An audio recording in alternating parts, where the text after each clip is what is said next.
지금 이 영상에서 다룰 내용은 사실 많은 목사님들과 수많은 그리스도인들이 이미 여러 차례 이야기했던 주제이기에 어쩌면 새롭지 않을 수도 있습니다. 하지만 저는 이 중요한 주제를 저만의 방식으로 풀어서 여러분과 함께 나누어 보고자 합니다. 현 좌파 정치인 집단과 공산주의 사회주의와 어떤 관련이 있는지 영상 마지막에 다루고 있으니 끝까지 시청해 주시길 바랍니다. 그럼 이야기를 시작하겠습니다. 1. 기독교는 좌파와 상종할 수가 없다. 먼저 우리는 분명히 알아야 합니다. 기독교와 좌파, 특히 공산주의 이념은 절대 함께할 수 없습니다. 많은 좌파적 기독교인들이 예수님도 가난한 자를 위하셨고 공동체 정신을 강조하셨다고 하면서 공산주의와 기독교를 동일선상에 놓고 생각하는 경우가 있는데 이는 심각한 오류입니다.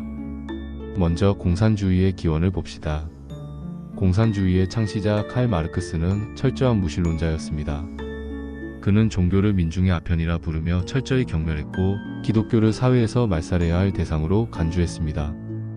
공산주의는 출발부터 하나님을 부정하는 사상입니다. 성경은 하나님을 경외하고 믿는 신앙 위에 모든 것이 세워져 있는데 그 하나님을 부정하는 이념과 기독교가 어떻게 공존할 수 있겠습니까? 이제 좌파, 공산주의 세력이 역사적으로 어떤 끔찍한 일을 해왔는지 구체적으로 봅시다. 박헌영이라는 이름을 들어보셨습니까? 남로당의 지도자였던 그는 한반도에서 공산주의 혁명을 일으키기 위해 폭력과 테러를 서슴지 않았습니다. 6.25 전쟁 당시 그는 북한군의 남침을 적극적으로 돕고 남한 내부에서 폭동을 일으켜 수많은 민간인이 학살되는 데 일조했습니다. 박헌영은 대한민국 내부에서만 최소 10만 명 이상이 희생된 것으로 추정되는 대규모 숙청과 학살을 주도한 장본인입니다. 이 숙청의 피해자 중에는 수많은 기독교인이 포함되어 있었습니다. 교회가 불태워지고 목회자들이 끌려가 처형당했습니다. 하나님을 믿는 것이 죄가 되어 죽음으로 내몰리는 그런 끔찍한 일들을 주도한 자가 바로 박헌영과 같은 좌파 공산주의자들이었습니다. 또 북한의 김일성 역시 마찬가지입니다. 김일성은 자신이 집권한 북한 땅에서 종교를 완전히 뿌리 뽑기 위해 모든 교회를 파괴하고 성직자들을 처형하거나 정치범 수용소로 보내 죽게 했습니다. 북한의 기독교인들은 처형되거나 수용소에서 고문당하며 죽어갔고 신앙의 자유는 완전히 말살되었습니다. 북한의 주민들은 신앙 대신 김일성 일가를 신으로 숭배하는 우상숭배를 강요당하고 있습니다. 이런 사악한 체제가 바로 공산주의의 실체입니다. 하지만 이런 끔찍한 좌파 공산주의 세력들이 단지 과거의 역사에만 머물러 있지 않습니다. 지금 대한민국에서 정치적 좌파 진영에 있는 정치인들과 이들이 보여주는 정책의 색깔과 모습이 어떻습니까? 우리나라 좌파 진영의 대표적 인물인 문재인 전 대통령을 예로 들어봅시다. 문재인은 신영복을 존경한다고 여러 차례 공개적으로 발언했습니다. 신영복은 누구입니까?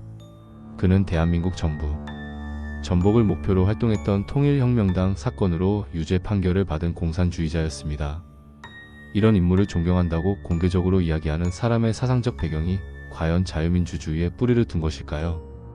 또 문재인은 김원봉을 국군의 뿌리라고 주장하기도 했습니다.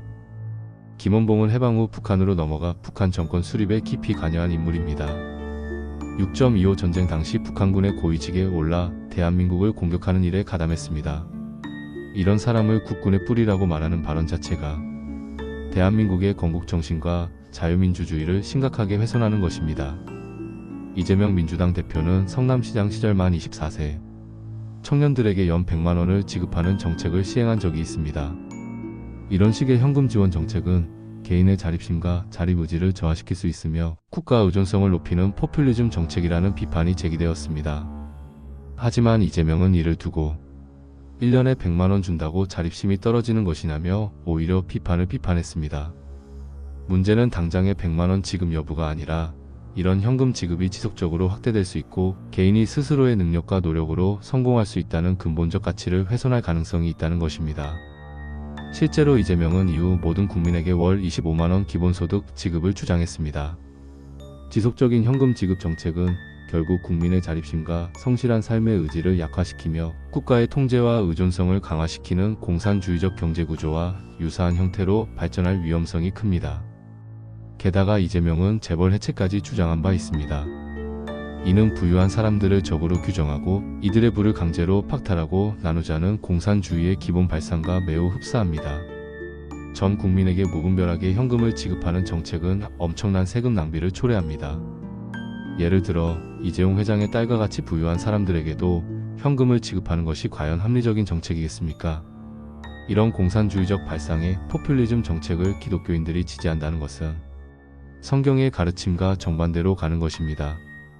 좌파 기독교인들은 종종 초대교회 성도들이 물건을 나누었던 것을 인용합니다. 하지만 사도행전에 기록된 초대교회의 물건 나눔은 자발적이고 자율적인 행동이었으며 결코 정부나 어떤 권력에 의한 강제적 분배가 아니었습니다. 좌익 및 공산주의 활동과 관련된 민주당 인물. 또한 좌익 및 공산주의 활동과 관련된 인물들이 민주당 내에 많다는 점을 주의 깊게 봐야 합니다. 조국 전 법무부 장관은 남한사회주의 노동자 동맹사 노맹사나 남한사회주의과학원에서 강령연구실장으로 활동한 이력으로 인해 1993년 국가보안법 위반 혐의로 징역 1년에 집행유예 2년을 선고받았습니다. 산호맹은 사회주의 혁명을 목표로 한 비합법, 사회주의 전위 조직으로 노동자 계급 중심의 혁명을 추진했던 집단입니다. 민주당 소속 정치인 중에도 국가보안법 위반 사례가 많습니다. 정청래 의원은 주한 미국 대사관 폭탄 투척 및 방화 기획 혐의로 징역 2년을 받았고 박선원 전 국정원 차장도 국가보안법 위반으로 처벌받았습니다. 이학영 의원은 국가보안법과 강도상해 혐의로 징역형을 받았으며 진성준 의원 또한 국가보안법 위반과 방화 혐의로 4년 6개월을 복역했습니다. 윤건영, 박홍근 의원 역시 국가보안법 위반과 화염병 사용으로 징역형을 받은 전력이 있습니다. 그 밖에 과거 민주당 손혜원 의원의 아버지 손용우의 좌익활동, 노무현 대통령의 장인, 권오석의 남로당 부위원장 활동, 문재인 전 대통령의 좌익 인사 존경 발언, 임종석의 추사파 주체 사상파 활동, 임수경의 불법 방북 등 좌익 사상을 가진 인물들과의 연관성이 민주당에 깊게 자리잡고 있습니다. 이제 더는 속으면 안 됩니다. 좌파 공산주의 이념이 얼마나 끔찍한 결과를 초래하는지 명확히 깨닫고 다시는 이런 이념이 기독교 공동체 안에 침투하지 못하도록 단호히 막아야 합니다. 이것이 우리 모두에게 주어진 사명이며 반드시 교회를 올바른 진리 안에서 지켜내야 할 일입니다. 결론적으로 좌파 기독교인은 결국 하나님의 뜻을 저버리고 성경의 가르침과 정반대로 가는 사람들입니다. 하나님의 말씀보다 자신의 정치적 이념을 더 우선하는 사실상 우상 숭배를 하고 있는 자들입니다. 우리는 이러한 위험한 길에서 돌아서야 하며 하나님의 진리와 자유를 지켜야 합니다.